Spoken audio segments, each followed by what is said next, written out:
नमस्कार दोस्तों। 2014 के लोकसभा चुनाव में एक वादा था और वही वादा एक नारे के रूप में इतना प्रचारित प्रसारित किया गया जिसकी आप कल्पना तक नहीं कर सकते। वह नारा था, अच्छे दिन आने वाले हैं। उसके बाद आए बड़े बड़े आर्थिक निर्णय। कौन से? नोटबंदी, जीएसटी, 3 कृषि कानून, साथ ही कश्मीर का विभाजन।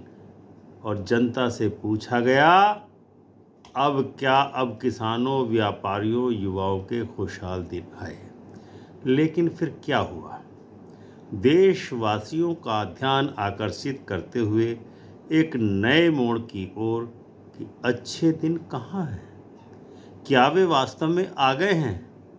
भारत ने हाल ही में ऑपरेशन सिंदूर से आतंकवादियों को जवाब दिया, अमेरिकी टैरिफ के खिलाफ कड़े कदम उठाए, बचाव के कदम उठाए और एससीओ की बैठक में अंतर्राष्ट्रीय गरिमा का प्रदर्शन भी भारत की ओर से किया गया। आज हम इन सब घटनाओं का क्रमशः विश्लेषण करेंगे कि क्या सच में अच्छे दिन आए या फिर वे सिर्फ राजनीतिक वादों का मात्र हिस्सा ही बन गए। आइए शुरुआत करते हैं आज के इस वीडियो की। आपसे अनुरोध है कि यदि आपने अभी तक हमारे चैनल मेरा भारत को सब्सक्राइब नहीं किया हो तत्काल ही सब्सक्राइब कीजिए, बेल आइकन का बटन दबाकर ऑल का ऑप्शन अवश्य चुनिए। वीडियो अच्छा लगे तो वीडियो को लाइक और शेयर जरूर करें।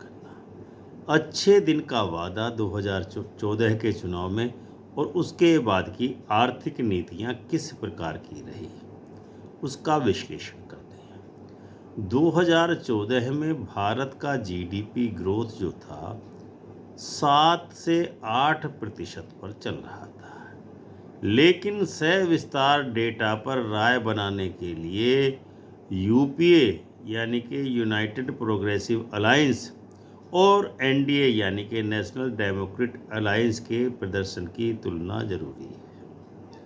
नोटबंदी 2016 में की गई, जिसके कारण देश में कैश का संकट हो गया।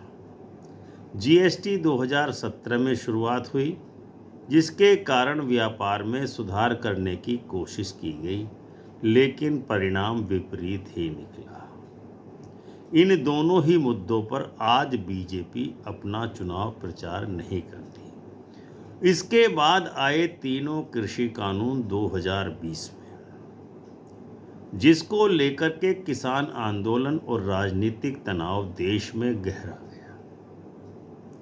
तब 2022 के चुनाव से पहले मोदी जी को ये तीनों ही कानून वापस लेने पड़े कि कहीं 2022 के उत्तर प्रदेश विधानसभा चुनाव में भाजपा को मुंह की न खानी पड़े। और मीडिया की हालत ये देखिए कि जब 3 कृषि कानून आए तो मोदी जी का मास्टर स्ट्रोक था, और जब वो तीनों कृषि कानून वापस लिए तब भी मास्टर स्ट्रोक। समझ में नहीं आया कि कानून थे क्या या किस लिए बनाए गए थे। वह चर्चा किसी अन्य वीडियो में करेंगे। दूसरा हुआ उद्देश्य कश्मीर आत्मनिर्भरता या विभाजन का कदम। जम्मू कश्मीर का विभाजन 2019 ने प्रशासनिक नियंत्रण केंद्र में लाया गया, लेकिन राजनीतिक और अंतर्राष्ट्रीय प्रतिक्रिया इतनी गंभीर प्रकृति की मिली और मिश्रित प्रकृति की मिली कि स्थिति और विकराल होती चली। अब आते हैं 2025 में अच्छे दिन का प्रतीक ऑपरेशन सिंदूर। 22 अप्रैल 2025 को पहलगाम में आतंकी हमला हुआ, जिसमें पाकिस्तान समर्थित आतंकवादियों ने भारत के 26 निर्दोष लोगों की हत्या की, जिसके जवाब में भारत ने ऑपरेशन सिंदूर नामक सैन्य कार्रवाई का शुभारंभ किया, जिसके संबंध में मोदी सरकार ने पूरा प्रयास किया गया देश के लिए। ये जो 26 लोग मारे गए थे उनमें से एक की पत्नी श्रीमती हिमांशी नारवाल का सिंदूर उजड़ गया। उनके पति की मौत पर उनका सिंदूर एक प्रतीक बन गया और उसी के कारण इस जो सैन्य कार्रवाई थी उसका नाम ऑपरेशन का सिंदूर रखा गया। सिंदूर ऑपरेशन में भारत के सेना ने पाकिस्तान स्थित 9 आतंकियों के ठिकानों पर निशाना बनाया, जिसमें जैश, पाकिस्तानी और अन्य संगठन शामिल थे। पीएम मोदी ने इसे बदलते भारत का चेहरा बताया और स्वयं को गौरवान्वित महसूस किया। लेकिन ये ऑपरेशन सिंदूर चल ही रहा था कि अचानक से अमेरिका के राष्ट्रपति डोनाल्ड ट्रंप ने इस ऑपरेशन सिंदूर के सीज फायर की घोषणा कर दी। मोदी जी से पहले ट्रंप ने सीज फायर की घोषणा कर दी, जिसके कारण मोदी जी को अंतर्राष्ट्रीय स्तर पर अपमान का घूंट पीना पड़ा। इसके पश्चात बात हुई अमेरिकी टैरिफ और नया आर्थिक तनाव।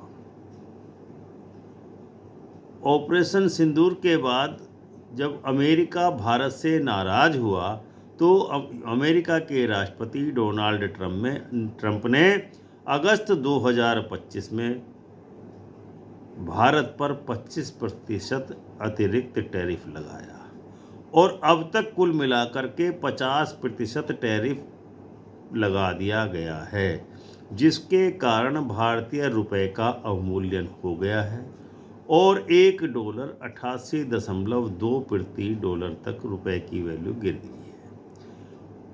इसके कारण टैरिफ के कारण जीडीपी पर दबाव है।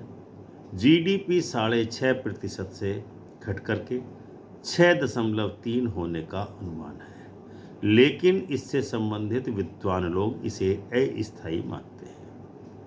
टैरिफ की प्रतिक्रिया में भारत ने अपने देश की सहायता के लिए कंज्यूमर गुड्स टैक्स पर कमी की, यानी कि जीएसटी को स्लैब घटाने का कार्य किया ताकि घरेलू मांग को बढ़ावा मिल सके। सरकार के इस प्रयास को स्टॉक मार्केट ने सकारात्मक प्रतिक्रिया दी और जीडीपी 2025-26 के फाइनेंशियल ईयर में Q1 की जीडीपी 7.8% देखी गई। रिपोर्ट में जो आया, अमेरिकी टैरिफ्स पर यूएस कोर्ट का सख्त रुख भारत के पक्ष में माना जा सकता है, क्योंकि वहां का सर्वोच्च न्यायालय ट्रंप के खिलाफ आदेश पास कर चुका है टैरिफ के संबंध में। इसके साथ ही अमेरिका भारत व्यापार वार्ता में और यूरोपियन यूनियन, लैटिन अमेरिका और अफ्रीका से नए समझौते की प्रक्रिया को भारत सरकार ने प्रारंभ किया।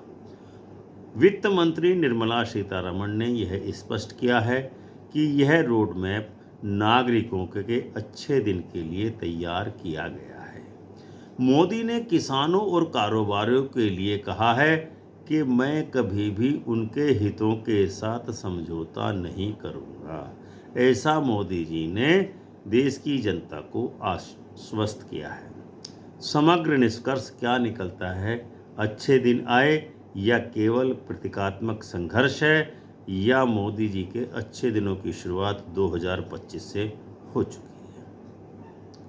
अच्छे दिन का पूरा वादा, सबको विकास, सुख, समृद्धि केवल कोरा आश्वासन साबित हुआ। ऑपरेशन सिंदूर ने राष्ट्रीय सुरक्षा में आत्मनिर्भरता और आत्मसम्मान को जगाया। अमेरिकी टैरिफ और विश्व आर्थिक परिदृश्य ने बताया कि आत्मनिर्भर पर काम करना भारत में शुरू हो चुका है, लेकिन किसानों के जैसा वर्ग, मिडिल क्लास, एमएसएमई उद्योग, उनके लिए अच्छे दिन अब भी प्रत्यक्ष रूप से अनुभव योग्य नहीं हो पाए हैं, यानी कि अच्छे दिनों की उनको आहट अब तक नहीं मिल पाई है। यह कथन कितना यथार्थपूर्ण है, इसके लिए सार्वजनिक व अर्थव्यवस्था की व्यावहारिक सुधारों पर ध्यान देना परम आवश्यक है। तो दोस्तों स्थिति ये बनी। इसके पश्चात अब ये तो जनता की हालत हुई। अब आते हैं मोदी जी के अच्छे दिन पर। मोदी जी के कितने अच्छे दिन आए। 2014 से 24 तक मोदी जी के भी अच्छे दिन चल रहे थे। अब 2025 जब से शुरू हुआ है तब से मोदी जी के बहुत अच्छे दिनों की शुरुआत हो चुकी है। इस शुरुआत में बहुत घटनाएं घट चुकी हैं। आने वाली घटना 9 सितंबर 2025 को उपराष्ट्रपति के चुनाव में देखने को मिलेगी कि उसका परिणाम किस प्रकार का रहता है, क्योंकि हालात ये बता रहे हैं कि भाजपा इस समय दो फाड़ होने की स्थिति में आ चुकी है। तो दोस्तों आज के इस वीडियो की यात्रा सिर्फ अच्छे दिन का वादा नहीं थी, यह एक व्यापक संघर्ष, रणनीति और राष्ट्रीय आत्मसम्मान की यात्रा थी। जीएसटी और नोटबंदी से आर्थिक पुनर्गठन की कोशिश की गई। किसानों के लिए 3 कानून आए जिनके कारण देश में विवाद हो गया और लगभग 1 साल से अधिक किसानों को आंदोलन करना पड़ा। कश्मीर का विभाजन राजनीतिक और संवैधानिक रूप से स्थिरता चाहता था। ऑपरेशन सिंदूर ने महिला सम्मान और सुरक्षा का संदेश दिया है और अमेरिकी टैरिफ के बीच में भारत ने अपनी आर्थिक स्वतंत्रता को बढ़ावा दिया है आर्थिक युद्ध का सामना करते हुए। लेकिन क्या यह सब भारतवासियों के अच्छे दिन की दिशा में था?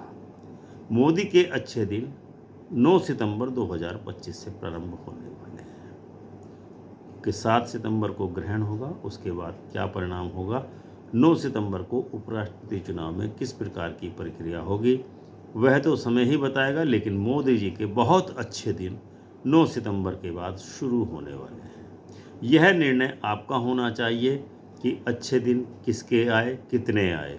यह परिवर्तन विकास से प्रेरित था या केवल प्रतीकों पर आधारित राजनीति और रणनीति थी? अपने विचारों से हमें कमेंट करके अवश्य बताएं कि आपको अच्छे दिन किस प्रकार से प्राप्त हुए हैं।